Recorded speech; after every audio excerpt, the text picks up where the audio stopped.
In the blink of an eye, tens of thousands of people can lose access to heat, to food, to gas, to money, and security. People suffer when the grid goes down. Well, now there is a grid operator warning that major rolling blackouts are dead ahead. But before I get into the report, just a quick break. Check this out. Studies have revealed just how appearance affects our mental health. The anti-aging industry has tried to capitalize on that for years, but many of their serums and supplements fall short. That's because many of the products found on store shelves fail to get to the root of the problem. Mostly, they just hide wrinkles temporarily by using cheap ingredients. The alternative is a solution that rejuvenates your skin from the inside out, and it promotes elasticity and a more youthful looking appearance. This is why I am such a huge fan of BioTrust multi-collagen formula at healthwithlisa.com. This literally works to restore the youthfulness of your skin. It helps to combat loose skin and wrinkles more effectively than anything I have ever seen. But listen to this. The reason that it really works is by supercharging the skin's collagen intake. Collagen is the protein that our skin needs to stay elastic. This product helps to deliver that collagen directly to the skin cells, which is why it's so effective. Imagine just how good your skin is going to look over the summer just by taking this product. If you want to look and feel your best, then grab some of this multi-collagen formula today. You can do that by going directly to healthwithlisa.com. And right now at that website, you can get up to 51% off the product. On top of that, they also have a 60-day money-back guarantee. That means that even if you have an empty bag and you tried the product, you can still send it back and get your money back. On top of all that, it comes with free shipping on every order, free VIP live health and fitness coaching, and free new e-report, the 14 foods for amazing skin with every order. So get the collagen your body desperately needs by going to healthwithlisa.com. If you want more information, it's in the description box below. All right, back to the broadcast. Years ago, New York City experienced a blackout, leaving over 73,000 people without power for hours. The subway was shut down, grocery stores were shut down, businesses were shut down. The city was in a state of panic. The truth of the matter is, these rolling grid failures are not a one-time event. In fact, they have happened often in the state of California and even in Texas. Well, now there is a power grid operator warning that these Green New Deal policies are going to wreak havoc on our power grid, and that we should expect rolling blackouts in the very near future as we progress in that direction. And quite frankly, when that kind of things happen, or those kinds of things happen, people can die. Take a look at this article from the wallstreetjournal.com. Electricity shortage warnings grow across the United States.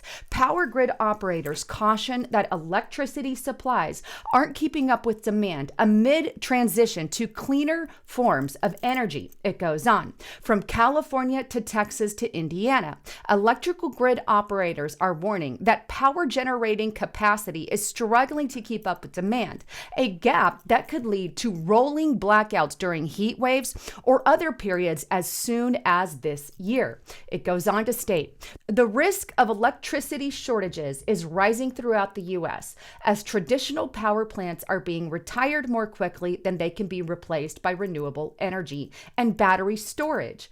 Power grids are feeling the strain as the U.S. makes a historic transition from conventional power plants fueled by coal and natural gas to cleaner forms of energy such as wind and solar power, and aging nuclear plants are slated for retirement in many parts of the country.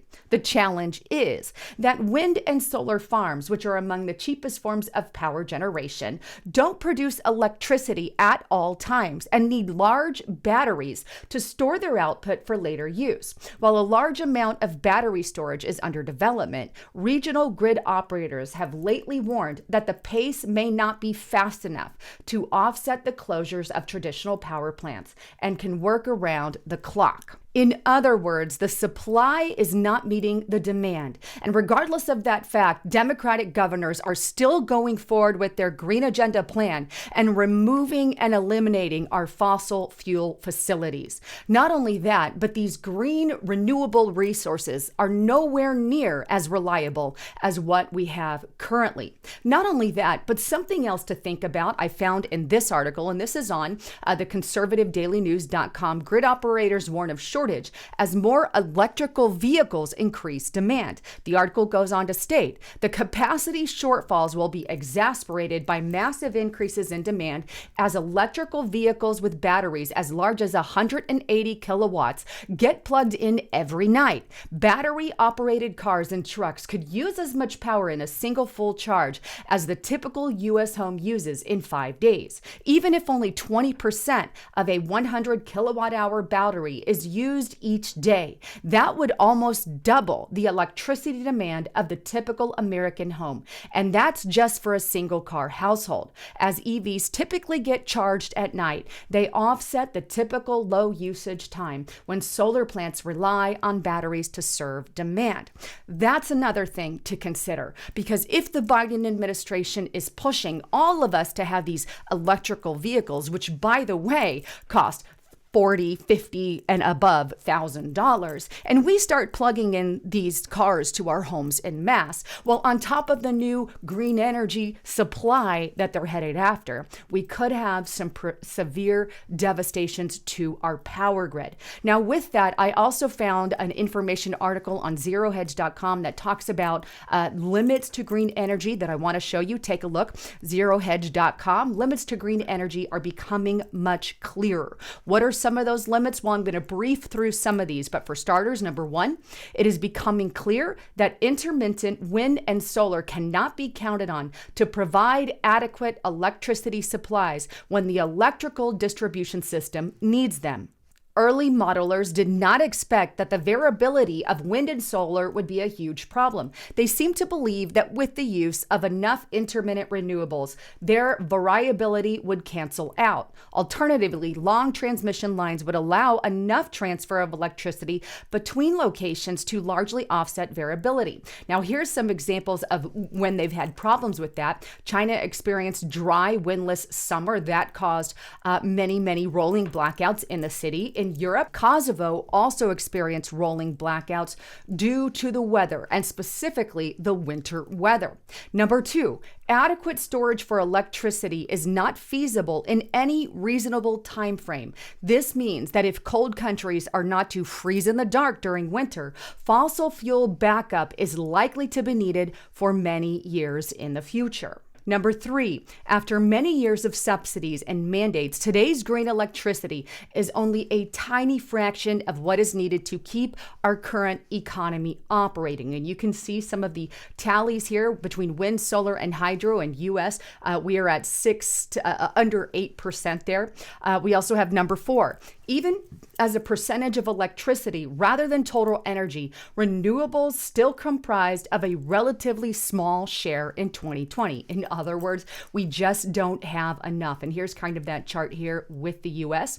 Number five, most modelers have not understood that reserve to production ratios greatly overstate the amount of fossil fuels and other minerals that the economy will be able to extract. So we still need a lot of those minerals, and we're having shortages there. Number six, the world economy seems already to be reaching limits on the extraction of coal and natural gas to be used for balancing electricity provided by intermittent renewables. And finally, number seven here, and I'm scrolling down, states this. Conclusion, modelers and leaders everywhere have had a basic misunderstanding of how the economy operates and what limits we are up against. This misunderstanding has allowed scientists to put together models that are far from the situation that we are actually facing. Today, we are starting to see that renewables are not able to live up to the promise that modelers hoped they would have. Exactly how the situation will play out is not entirely clear, but it looks like we will all have a front row seat in finding out. So there you have it. Bottom line, we have power grid operators and even leading officials. I've done multiple reports on that on Restrictive Republic, warning that in this direction that we are headed, we could very likely and very well are going to likely see rolling blackouts and blackouts here in the U.S. Just as we have seen with the green energy being built up in California and even over in Texas, they've experienced some downfalls in these power grids. Anyhow, wanted to bring you the latest on all of that. Thanks again for tuning in. I'm Lisa Haven, signing out.